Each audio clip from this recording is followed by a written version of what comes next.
Quais são os principais erros que as pessoas cometem ao tentar melhorar a memória e como evitá-los? Olha, tem um livro bem legal que vai falar sobre os 7 pecados capitais da memória. Jura? É. É seu? Não é meu não. Os 7 pecados capitais da memória.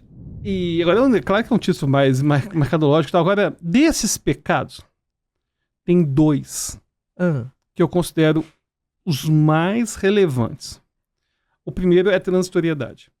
A gente ignora o quanto que a gente esquece. Pra você ter uma ideia, no Campeonato Mundial de Memória, eu memorizei a sequência de praticamente 6 baralhos.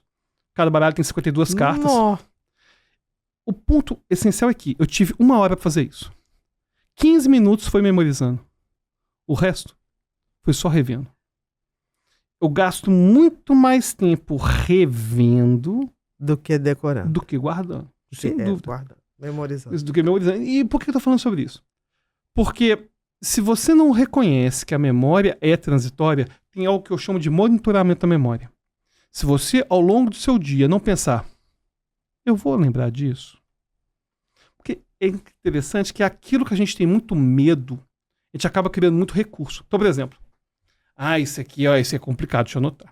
Só que aquilo que é simples, isso eu não vou anotar, não. Não precisa. Não precisa. Geralmente é onde vai ter... Você vai falhar. Você vai acabar falhando. Menosprezar. É menosprezar o tipo de conteúdo, o tipo de informação. Então, a transitoriedade, pra mim, é o principal pecado. Agora, tem um segundo elemento que, pra mim, nos dias de hoje, tá, assim, fortíssimo, que se chama multitarefa. Essa distração. As pessoas... Não pela distração do TDAH, é a distração do excesso. Excesso de coisa. Não, e é curioso o seguinte... Que eu já te falei, eu sou neurodivergente, o déficit de atenção pra mim sempre pegou muito. Ele quer achar. Eu vou aceitar Eu também. boto aqui, ó. Mas a neurodivergência, pra mim, sempre pegou muito. Pra ele, tá? E eu acho curioso que... obrigado. Eu acho curioso que as pessoas, elas não têm rotina. Sem rotina, Ana, eu não funciono. E eu não gosto de rotina, não. Eu detesto. Mas é necessário. Mas sem rotina eu não consigo viver. Então, as pessoas hoje, elas não têm rotina. E elas fazem várias coisas ao mesmo tempo. Pra você ter uma ideia, o negócio tá ficando tão louco que até mesmo as relações... Eu conheci minha mulher no encontro de família, certo? Naquela época não tinha esse negócio de aplicativo, não tinha nada disso. Imagina, era bem melhor. E é curioso porque a minha mulher, ela é Valéria Delísola, ela é minha prima. Ela é minha prima. E ela é, na verdade, o pai dela é irmão da minha avó. E aí o que aconteceu que eu apareci na televisão, Alberto Delísola. Os Delísola estavam fazendo encontro e eu fui. Só que eu não conhecia. A minha mulher tal, eu conheci. Quando eu queria falar com a minha mulher, eu ligava na casa dela e conversava com o pai dela. Oi, tudo bem? Aqui é o Alberto. Gostaria de falar com a Valéria. Ou seja, era tudo muito mais difícil e menos imediato.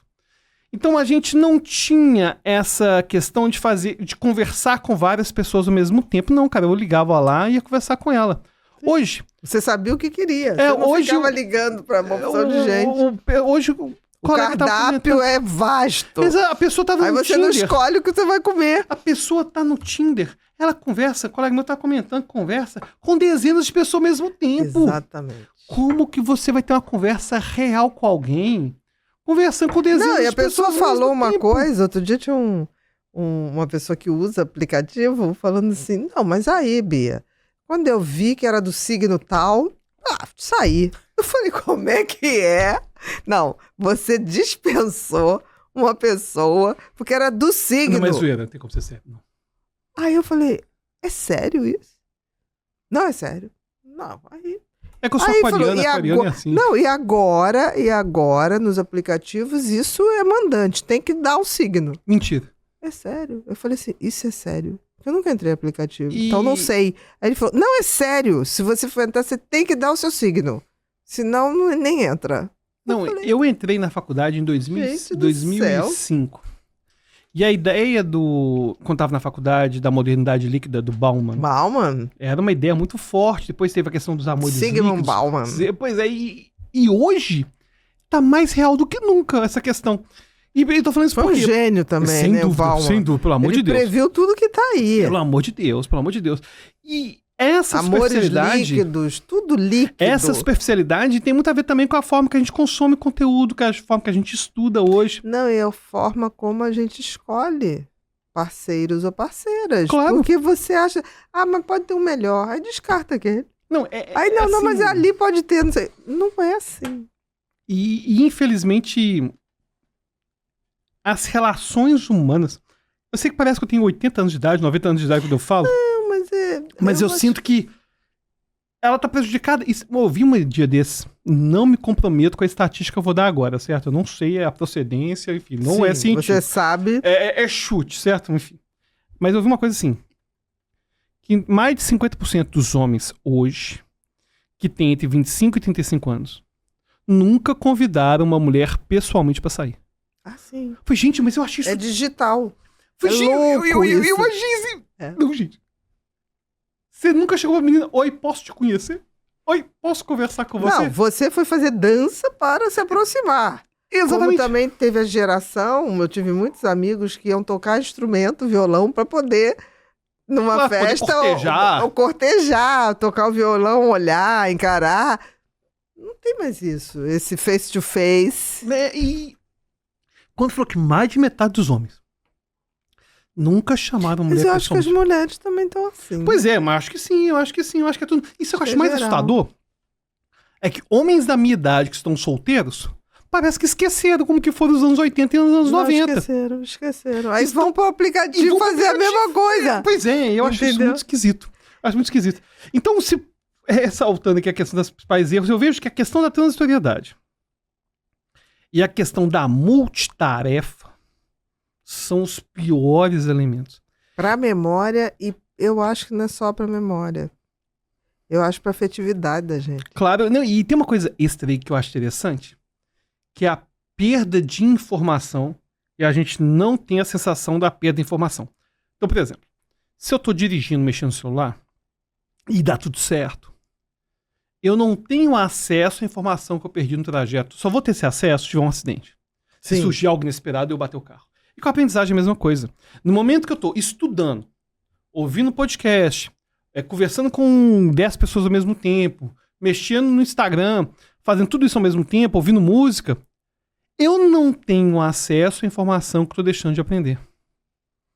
Por quê? Eu não percebo que eu tô aprendendo menos.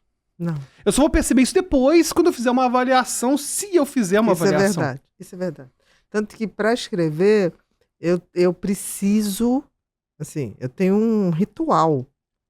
E olha que sou TDAH, eu sou avessa a ritual, mas tem uma rotina monástica. É uma maldição, né? Porque se você não tiver rotina, não funciona. Eu tenho que levantar às 5h30, tomar meu café, eu fazer.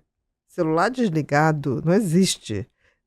Porque eu gosto daquela hora da manhã que eu acho que o ar tá mais leve, não sei. E aí eu começo às 6h30, de 6h30 eu vou até 12h30, isso sem celular, sem nada. E assim, só me chamo se for uma coisa de vida ou morte. Eu deixo isso claro, porque todo o resto, agora, se já morreu, me chama depois, porque já está decretada a morte, eu não posso fazer mais nada. Agora, se eu posso fazer alguma coisa, me chama. Aí, 12h30, eu como uma coisa que é muito leve, não pode ser comida pesada, e aí 3 horas eu paro e vou andar ou vou andar de bicicleta. Aí quando eu volto, isso, andar de bicicleta fixa.